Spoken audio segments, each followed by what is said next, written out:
Hey guys, it's Tennishackery team again. It's been a while since we had our episode last. It was a fantastic, riveting episode with Will Bauchek talking about doubles and his Olympics gig and everything. Data analytics is fascinating. A lot of our viewers really enjoyed it, and we are back after a little bit of a break where we have all been busy. Yeah. And, it's good to be back. Tarun is here with me, and happy belated Halloween. And for us Hindus, happy Diwali. Happy Halloween, happy Diwali, as they say, happy uh, Hallowali or happy Diwaloween or what, because they That's happen to right. That's right. fall on the same day. Exactly. Yeah. Yeah. How have you So, been, Soham? I've been busy, just like yourself, Alex, who's not here, unfortunately. Craig's not here. They have been super busy. In this time between our previous last recording and our current podcast today. Yeah. I've hung out with Alex, and she's been incredibly busy with her new gig, Mhm. uh, where she's a tennis director at one of the prestigious clubs. So we are all very happy for her, and she's doing a fantastic job, training kids and Yeah. juniors and adults and everything. And similarly, I went over to Craig's training session with a bunch of other folks, and he's doing a fantastic job as a tennis director at country clubs. So, we are very proud of what our like our team members are doing. And I know, Tarun, you have some updates about your whereabouts and activities that you have Yeah. been recently. Y- Why don't you tell our listeners? Yeah, it's been fun. So I used to do a lot of one-on-one semi-private coaching over the past couple of years. So this year I decided to coach high school tennis, our local high school, American high school. I was the associate head coach for the tennis team, girls tennis team. It's an amazing experience coaching, a big and diverse groups of varsity as well as junior varsity athletes. Uh, we were around 30 students at the start of the season, and then we went with a group of around 24 to 25. And it's been an amazing season. It's coming to a close, and I'd like to say we are undefeated, but we just lost one match to one of the much better teams here in the East Bay, Mission San Jose High, but we beat them in the return fixture, and we are ahead of them. I'd like to say we're ahead of them. So looking forward to the postseason. That's so good to hear. I'm so proud of you, Tarun. You're doing some great things in, helping out, budding girls tennis, high school girls who I'm sure some of them are going to be like future college players and whatnot. And, I know that you have played against a couple of my students, which Yep. is which is fantastic. Yep. And it's really good to see you prosper. And I know you have your own coaching style and philosophies that you're implementing at the high school. And I'm sure all the girls will are super happy to have you as one of the coaches and mentors. Yeah. And I'm sure in any future episodes you can actually talk about some of what you have seen from Yes. Yes. For from sure. your experience from an analytical perspective. Yes. Yes. For sure. Yes. Because I know you and I have spoken about some, data driven stuff, and Yes. Absolutely. for all our viewers and listeners, we are discussing a lot in the background about the services that we will eventually provide, and some of it is actually going to be available on our website, which is going to be released in production very, very soon. We're still working on it, making sure that it covers everything. Yeah. uh, Yeah. I I know we have in the past said blame the IT guy, but honestly, like there's a lot of work that goes into it. Yes. So For I sure. don't think anybody's to blame. We are working as a team to come out with a really good product. Yep. So definitely look forward to more information about the services that we are going to be providing in the future, and we are all very excited for that. Tarun, anything you might want to add? Uh, Nothing much, but before we launch in, let me launch into the marketing spiel as usual. So again, I'd like to welcome everybody back to Tennis Hackery. Like we are coming back after like a 2 month hiatus, I believe. Um, we are all about fundamentals, fitness, and the brain game side of tennis, which is basically, a wholesome aspect to coaching as well as talking about tennis. So extremely passionate San Francisco Bay Area based tennis geeks, fitness slash coaches. And today's, you can find us actually on at Tennishackery with a Y on Instagram, X, as well as Meta and Facebook.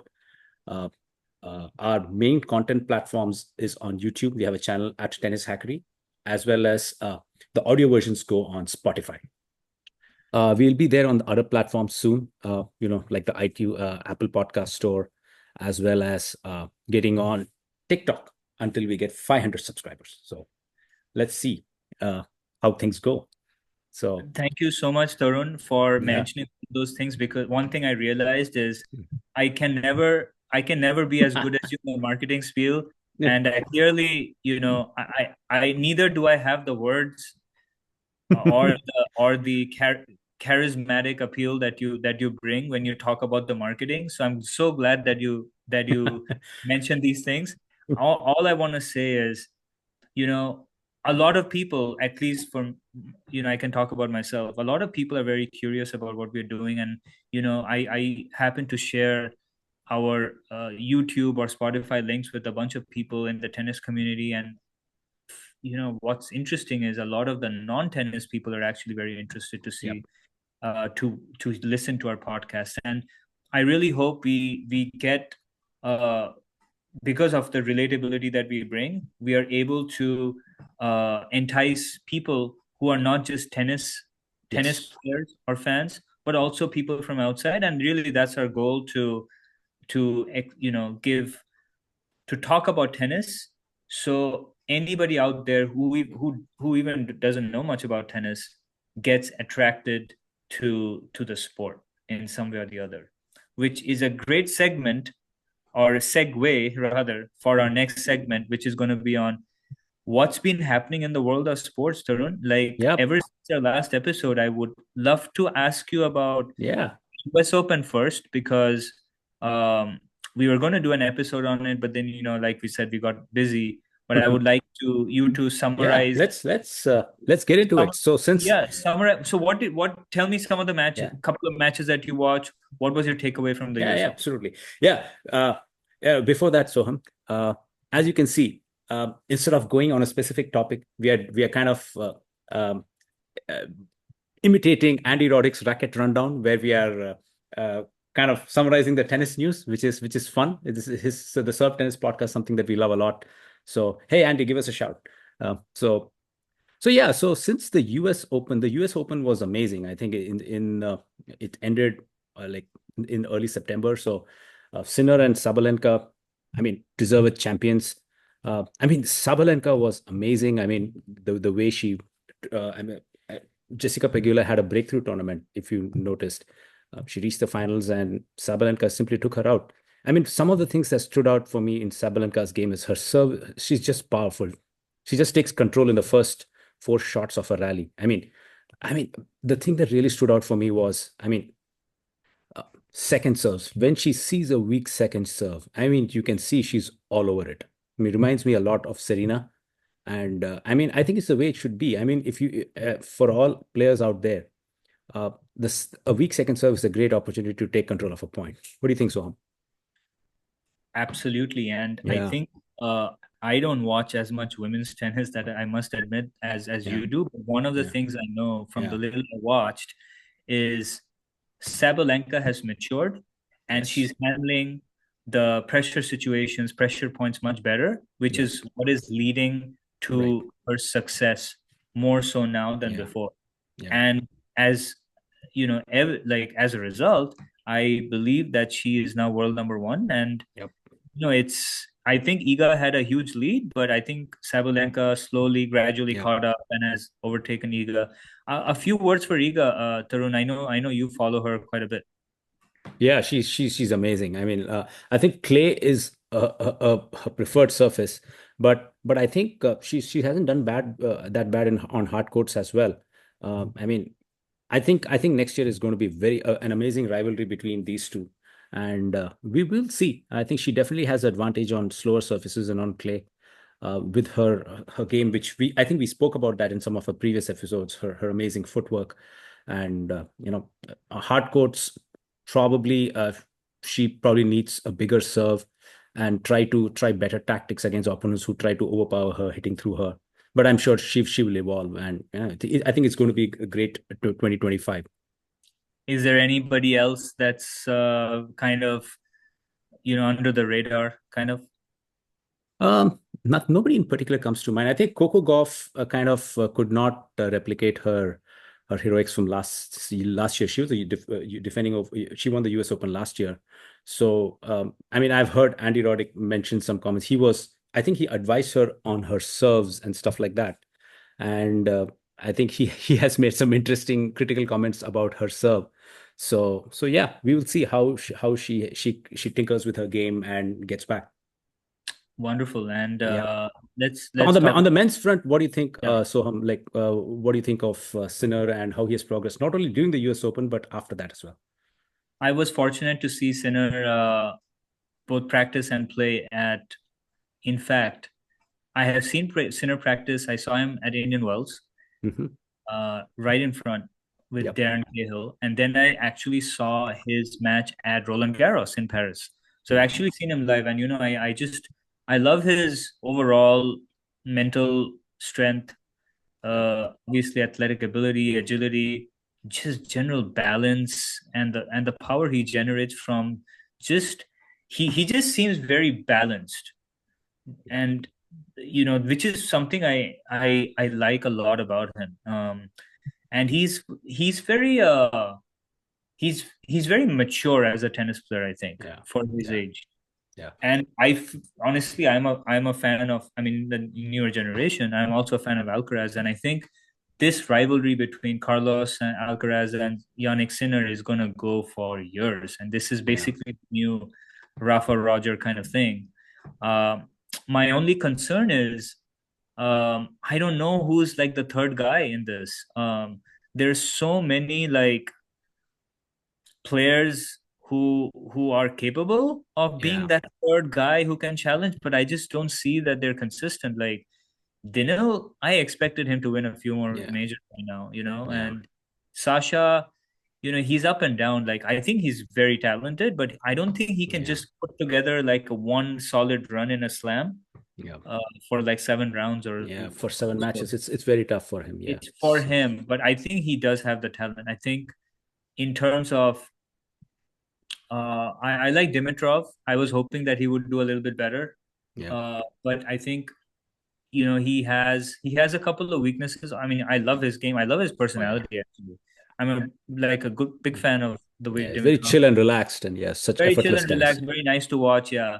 Um and Fritz actually had a very good Yeah. US Open, if I'm Yeah. not Yeah. mistaken. He's the finalist, right? Yeah. He just lost to. Yeah, Yeah. We Fritz, had first. correct. Yeah. I think I like the new group of Americans there. Yes. I like their potential, but I don't think either of them are Grand Slam like potential Yeah. Grand Slam champions. I feel like I just don't think they can do it at the biggest stage. Fritz, Tommy Paul, you have. I like Ben Shelton a Oh yeah. lot. I have big hopes for him next year. I hope he breaks through and pushes some Yep. of the top 10 people. And Tiafo had a pretty good US Yep. Open. Yeah. Um, Yep. They all did good. so, I mean, overall, I think Sinner probably deserved it and Yep. Sabalenka deserved it. So, just to move on to the next topic, Tarun, kind of a more of a serious thing is one of the reasons why I appreciated Sinner's win was he had to battle some setback prior to the Yes. US Open. Yep. Um, I don't know the full details personally. I just kind of know on the surface, but it must be hard. I you Yeah. know, Yeah, it is. Yeah. So what from what I know, I think there's some positive drug like clostebol.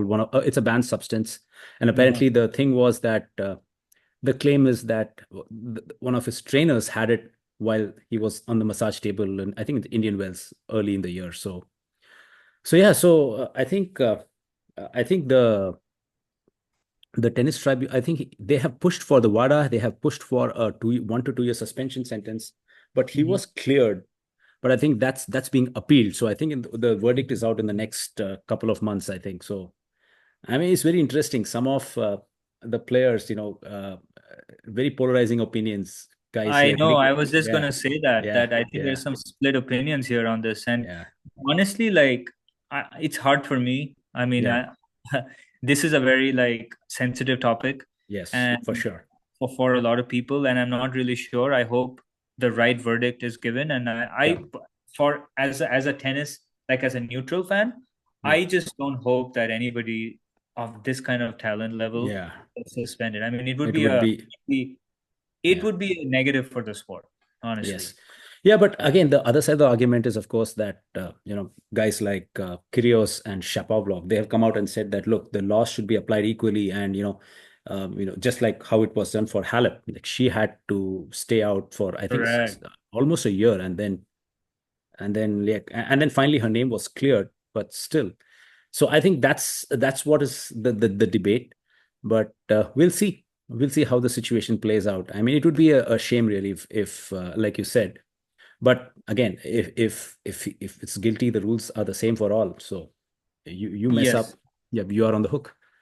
Yeah, Mm. fairness is important. Yep. Equality, fairness. I agree. Yeah. Yeah. So anyway, I hope things improve, and I hope in general, like, it's just a fair sport. Nobody gains any like advantage, right, over anybody else because of some other substance that they've taken.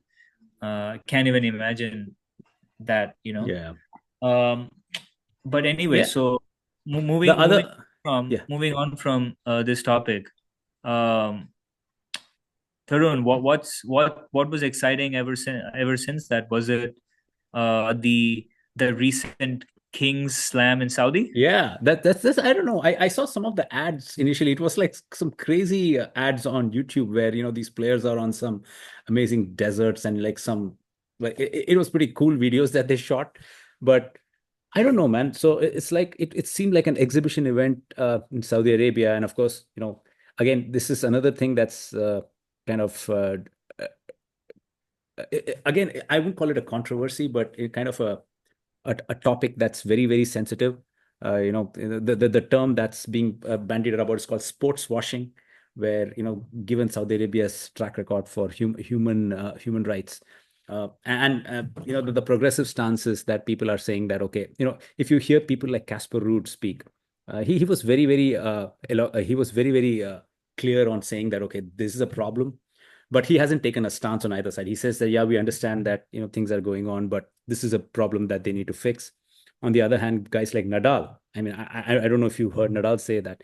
He says that we have to give them a chance, and and given that there's a lot of investment coming from that part of the world, I think they're massively invested in the ATP and WTA events, the next gen finals, and even the WTA finals, which are coming up later in the month. So we'll see how this pans out. What I found funny was I think I heard Sinner speak, and I heard Alcaraz speak, and I think they had a kind of funny exchange with the reporters about the amount of money. Well, $6 million, man, that's a I mean, massive payout for the I winner. mean, Yeah. would you play a tournament for the money? I don't know, man. I don't know. I might. How I about mean, you? I kind of have to agree with Yeah. Carlos Yeah. actually. Yeah. Like, sure, why not? Yeah. And here's my thing. Like, for the people who don't know much about tennis as a sport, Yeah. tennis is really hard Yeah. because it requires you to be physically and mentally tuned in, Hmm. and that's not very easy. It Yeah. seems very easy. It's not just about hand-eye coordination and hitting the ball with some power and angles and whatnot. It's a lot more than that. So Hmm. actually, sometimes I feel like tennis is underappreciated by people who don't know much about tennis. it's of course there is an element of bias when I say Yeah. this, but genuinely, I believe tennis is a very difficult sport, and sometimes the prize money may be justified because it's a lot of work, and one injury can actually end your career. Yeah. Yeah. That's true. So That's true. Yeah. it's now there. I don't know if there is something called too much money. I mean, I understand that's like a Yeah. lot. Yeah. So the top 10, 15 players are making way more than people who are in the Yeah. Yeah, rank appearance fee, and 100 and the rest who appeared getting massive appearance fees too. But I guess the other side is the sport needs promotion, and in newer markets especially. So uh, yeah, it's sure. interesting. Yeah, these are No, interesting it's developments. definitely interesting. It's funny, but Yeah, at the end of the day, I think there were some good matches. yeah, It was good to see yeah. Rafa Uh, versus uh, Novak. yeah. Yes. I mean, it's probably the last time we are going to be watching them to play Yeah, in a competitive match. So that was fun. I yeah. was not able to watch the entire match, but I Mm-hmm. definitely saw highlights. Mm-hmm. And the final Yes. was great as always. Yep. So that was an All right, man. interesting. On to the biggest topic, which is I think your idol, Rafael Nadal. I think Yeah, he has announced his retirement formally. I think he'll be retiring after the Davis Cup in Malaga later this year. So, what do you think, man? Are you sad? Did you I think how many liters of tears did you shed? you know the day he announced it, not only did I keep watching his Yeah, videos and other videos, I'm a diehard Nadal yeah, fan, yep, yep, and I like, and I may have mentioned it in the episode about when I was in Roland Garros, when I yeah, visited Roland Garros and watched him play. I think what I like a lot about Nadal, besides his tennis, obviously, which yeah. is fantastic, I think is his like nature, his personality, Oh, how he absolutely. conducts himself on the court, off the court, and I think that's something which the new generation needs to learn because he has set an example and a high bar, actually, Very high bar. Yes. a very high bar. And whether it's about smashing rackets, I mean, not smashing rackets, getting angry, and just like always believing in yourself that you can do it, and fighting, that's the key, right? He's such a fighter, right? Yeah. He's and I think one of the conferences he mentioned it, or I read somewhere that even if it's hard, even if he's losing, he wants to make sure the opponent earns their win. He's Yeah. not going to give it. And to me, that resonates because I like to play. I don't have the ability myself as a tennis player like a lot of other people. But I think one of the things I took away from Rafa is his fighting spirit and his belief that he will fight till the end and make sure his opponent earns a win. Yeah. So you have to beat him, right? Yes. You have to He's beat him. not going to Yes. give it to you. And Yeah. there's so many things to learn from him. And even with the retirement, I'm still going to be watching his videos on YouTube from like past matches, which are something that I cherish watching. I really enjoy it because there's so much you can learn from them. His ability to problem solve, his ability to stay calm under pressure, his ability to fight, his tenacity, and being very humble, Yes. um, and hardworking. Like Yeah. he, even at this age, he continues to work hard, and that is something that is definitely it's great for young people to see, because Yes. talent does not take you to the top. It is talent plus hard work, Yep. and he For he sure. kind of embodies that. Yeah. So um very sad, obviously, but I'm happy to have seen him in person, Yeah. and I'm happy to have witnessed so many great matches of his. And he is, for me, he's forever going to be a legend and the GOAT. For sure. Yeah, I mean, personally, I was actually sadder to see Nadal go than to see Federer go, because like if with even though I was a Fed fan, so Yeah, yeah, with Federer for me it was like I mean, just the fact that I'm also mentioning Federer just shows that their rivalry was dominated the past like 12 to 15 years. Absolutely, Yeah, absolutely. yeah. So to me, So Nadal's like I've been a big. So initially, I actually misunderstood his game, thinking that like he was a grinder. Like many commentators make it out to be that he's a grinder, grinder, grinder. But to me, he's the perfect example, like where people can learn from. I think you spoke about a lot of amazing qualities. So looking into his tennis itself, what I find was he's an example of how you can use your focus on your strengths more and use it as a matchup against an opponent's weakness. I mean, his yeah, strength was his insane lefty forehand that would kick up high on a backhand. Now he used so many ways to kind of amplify that matchup. So for instance, I mean, what I've noticed, and a lot of other folks have noticed, is the whole purpose of his serve is to get a first strike forehand. I mean, this was actually an amazing aspect of it, because he's again misunderstood as somebody who likes long rallies. No, he doesn't like long rallies any more than anybody else hates it. So it's like he just likes to take control of the point in the first 4 to 6 shots, use that forehand, and like as Roddick beautifully said in one of his tributes, he would force players to keep checking left, the right-handed players, and then suddenly he will drop the hammer, go down the line, and you just watch the ball go by. So it's so to me, he's a big best example of how you can use your strength and amplify it. And over time, he improved different parts of his game. If you remember, like his serve got better, his backhand got better. I mean, he was able to flatten out that backhand more. he's Yes. also actually incredible at the net. Oh yes. Most of the time he would come Yes. up, it Yeah. would be like the right time to transition to the net, Yes. and he would Yes. win like 80 to 85 90% of the points because he Yes. knew when to come to the net, and he was a very good net player. One of I the mean, things. actually, that's a great point, actually, Soham, because uh, it's the transition game, like often on clay, right? He would draw people into the net, and you knew that he had that tactical smarts to say that, okay, you've reached the point is about to reach a conclusion. He would play the right shots, the right angles. He would go the short chip cross court or just down the line, the fake shots, the lobs. He had it everything, and the point was getting over, and he was going to win it. He was just the better player. uh, Absolutely, and one of the things I would like to add is the I could never do this in my game, and I've been trying. It's the ability uh to turn a defensive position into an Yeah. attacking shot, from a defensive to an attacking. Yeah. That is an incredible ability. And Yes. even today when I was playing tennis, I kept thinking like, okay, I'm in a defensive position. How do I make this where I'm becoming aggressive from a Yeah. defensive position and hitting an attacking shot?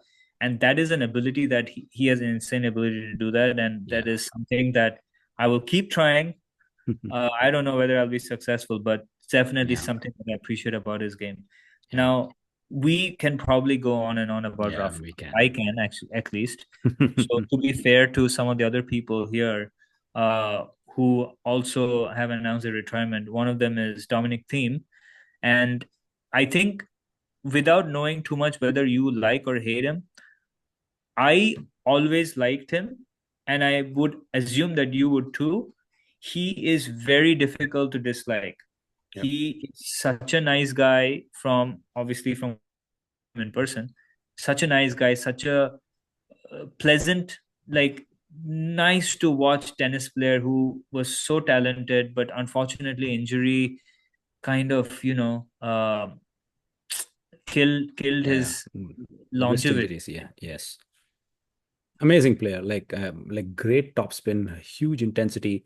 Like I think I was reading somewhere that his coach wanted to prove, a famous Austrian coach who wanted to prove that you can develop a player who can hit the ball with like 100% racket head speed, I guess, or maybe more than 100% of both wings, and play long enough to survive long matches. So I think this guy, he has challenged Nadal on clay. I think he has won, I think, 4 to 5 matches against Nadal on clay in many tournaments. So amazing player. Very unlucky not to have won the French Open. Um, Yes. he Yes. he's played well at Australian. definitely at Roland Garros. Probably did not have as much success on grass, Yeah. not his favorite surface, but acknowledge that he won one US Open against Sasha in probably a match The where, pandemic open. Yeah. He should not yeah, have won. Yeah, he should not have he won should that not one. have Yeah. won, but it was like who was, Yeah. I think both of them were super nervous. They were all Yeah. they were both tentative. It was like who would make the least errors at Yeah. crucial junctures of the game. And I think he walked away with the slam, and I'm happy for him that such a nice guy like Thiem ended up with a grand slam. Yeah. Now, speaking of another one-handed backhand player who also has called, uh, he's retiring at the end of the season is Richard Gasquet from Yeah. France. Yes. And another fantastic player who had a terrible record against Nadal on clay. That matchup is a non-starter for him. So It yeah, was a it there's was not. a really bad matchup for him Yeah. too. Yeah. But another, very Yeah. nice to see, beautiful backhand, great strokes, technically very sound. Very sound player. Yeah. Sad to see him go as well. Few words Yeah. for him, Oh Tarun. yeah, he's amazing player. Like again, kind of French artist, I guess. They'll love to kind of dazzle with amazing stroke play. Like, I mean, the one-handed backhand, the beauty of the one-handed backhand is like just there to see. Like he could loop it, he could flatten it out, he could change direction on a dime. I mean, what a player. I mean, some of his memorable matches, I think he had a very good match against Murray, I think, in Wimbledon. And then, I mean, one of the best matches in Roland Garros, I think. Stan Wawrinka versus Richard Gasquet. I mean, that match, I mean, Oh, you battle can, of the one-handed backhands. oh yeah, I think it was 2013 or 14, I don't remember, but we'll link that in the into the comments. It was like they were like hitting huge ground strokes, cross court, and it was not like they were hitting like points were ending in errors, they were ending in winners. Like there's a certain phase of play in the third or fourth set where the commentators were going absolute bonkers. Like, I mean, you should watch that match. Yeah. And anybody would, and I'm not Yeah. surprised.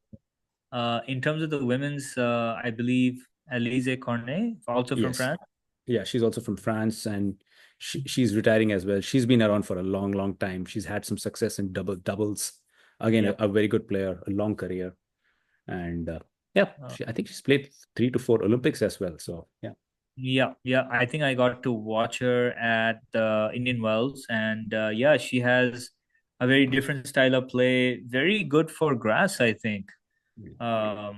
Good slice, good at the net. Interesting player. Sad to see her go as well. I think she's reached some of the latter stages of the slams a few times. So sad to see her go. I believe Daniel Collins is unretiring. she's unretiring. Yes, so that was quite interesting news because I think the story was that she was planning to start a family and therefore said that just going to retire, but then those plans changed with other health issues. So she's unretiring and playing one more season. So she's a good player. So she won Miami this year. So Correct. and it was, I think, her only big tournament win. So she's probably, people were saying that she was leaving at her peak. So perhaps the health news led to a reevaluation of her priorities and just coming back for more tennis, I guess. Shout out to all the moms who are also playing tennis because I know that can be super hard. And there are a bunch of them on the tour. Yep. Yep. What about now? We've spoken about people who are retiring, or who Yeah. have announced their retirement. What about any exciting prospects on the tour? You have Yeah. anybody? I have a few in Yeah. mind. See Oh what you yeah, have. go for it. Yeah. So one of the guys that I wanted to talk about was Jack Draper from Australia. He made it to the Yes, US Open semifinal as a lefty. Like big serve, and he's young guy, young kid, is doing well. So he's from Great pro- Britain, isn't he? yes, he's from Great Britain. Yes. So very good player. Like he can move the serve around the box and get behind it nicely, and he has a nice all court game. Probably needs to, fitness wise, he needs to develop a bit more to play long matches. Uh, Correct. from what I heard, he does struggle with cramping and those issues. So I think, yeah, I think in the next couple of years we'll be hearing a lot of him. So And yeah, Of course, we mentioned Ben Shelton, yep, from US. Very, eager to see him rise out. Uh, he's got tons of energy, charismatic player, yep, crowd puller, and he's got that serve and that forehand.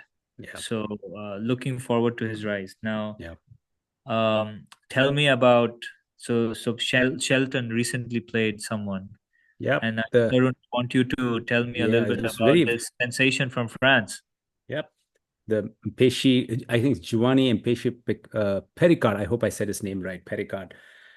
Very interesting talent. Like I think the modus operandi seems to be that just hammer two serves and be done with the point. Like I think he when one of the I think against Shelton in that match he averaged like 129 miles per hour on the second serve, not the first but the second serve. So, Uh, I mean, I was Jim Courier had an interesting analysis. He was saying that maybe this is the time where, you know, the analytic. If you go by analytics, just hit two huge serves and and get the point over with. I don't know. We'll have to look at the numbers, but the theory seems to be like to me. This reminds me of the basketball theory where you go for more three pointers and how basketball has changed over the past decade and a half. They're taking Great more three analogy. pointers. Yeah. Great analogy. Yeah, yeah, So yeah. You're yeah. absolutely right about Yeah. that. And it's funny. I think a lot of people are going to be his fan, Yep. going forward. A lot of kids, Yeah. and certainly I'm his fan because I tried to do the exact same thing when I went out to play some tennis earlier today, Hmm. where I was just trying to bang in serves. Except I'm nowhere near as good as this guy, Pericard, and Yeah. I think my percentage of first serves was low, but I was able to hit bigger second serves. But hey, in terms of data analytics, Yeah. I think it's true. I just thought about it. Like Yeah. anybody with big serves Yep. has has a huge advantage if you can or hold easily, including getting cheap points or Yeah. under turnover serves on your service game. It creates a heck of a lot of pressure on your opponent's service game when you're Yep. returning. So Absolutely. actually a huge advantage, Yes. if you can really, really specialize in one area such as a serve. Yes. Uh, it just goes to show how important that skill set is. Yeah. Yeah. So what's special about this guy is it's not just like there have been huge servers and there have been players who have backed up the serve with, a first strike, like, a plus one forehand, backhand, or a volley. This guy, like even the second serve is at 129 miles per hour. I mean, that's unheard of.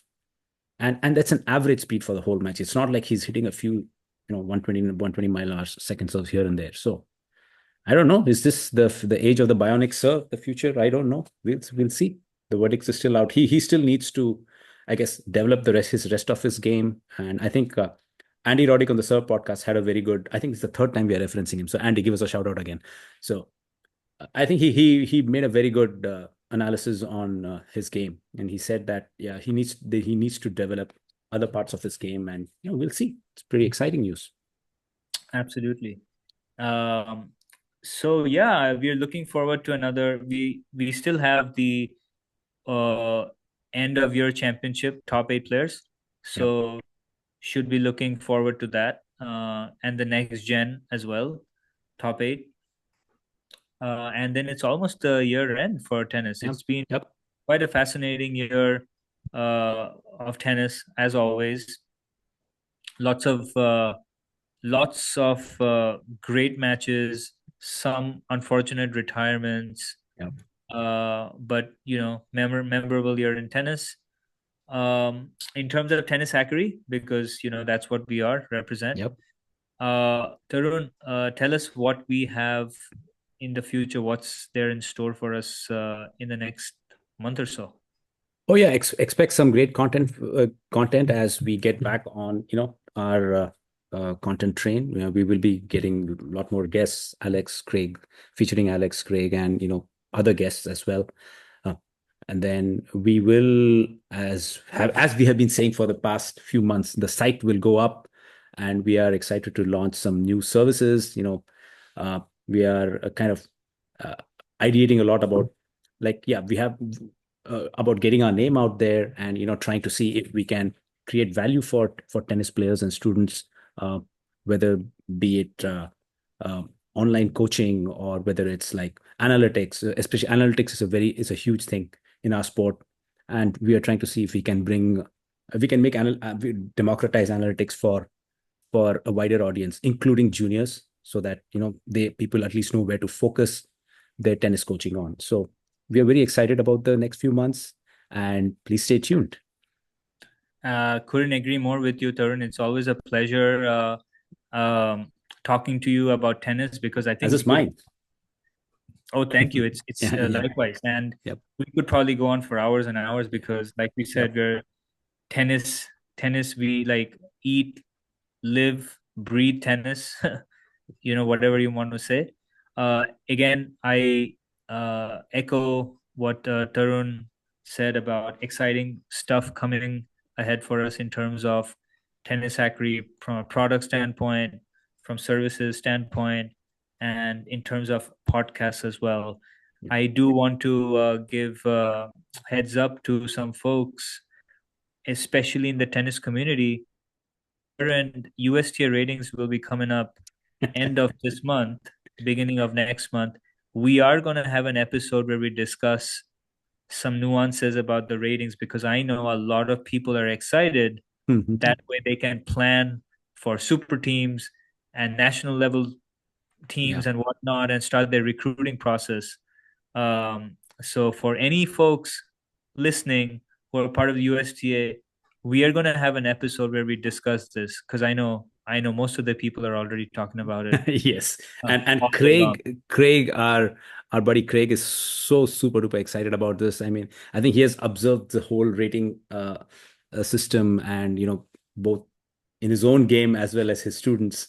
So like it's a big deal. So we'll definitely come up with some good content on that. Absolutely. And till then, till our next, until we have our next podcast episode, please continue to subscribe to our Instagram, our YouTube, Spotify, listen into our podcast episodes. Now we have 13 episodes available, including today. And our handle name is Tennishackery with Y. Feel free to, um, you know, provide any feedback, because of our audience, their feedback, their love, the appreciation that they have. That's the only way we can grow, reach out to a wider audience, and get better. We are here because of you guys, and we want to make sure that we give back through transferring our knowledge and ideas and these talks to people who genuinely enjoy our content. Uh, and with that, we come to an end of episode 13. So uh, thank you everybody for joining, and please like, share, subscribe on all our social platforms. At Tennis Hackery with a Y is the name. Thank you.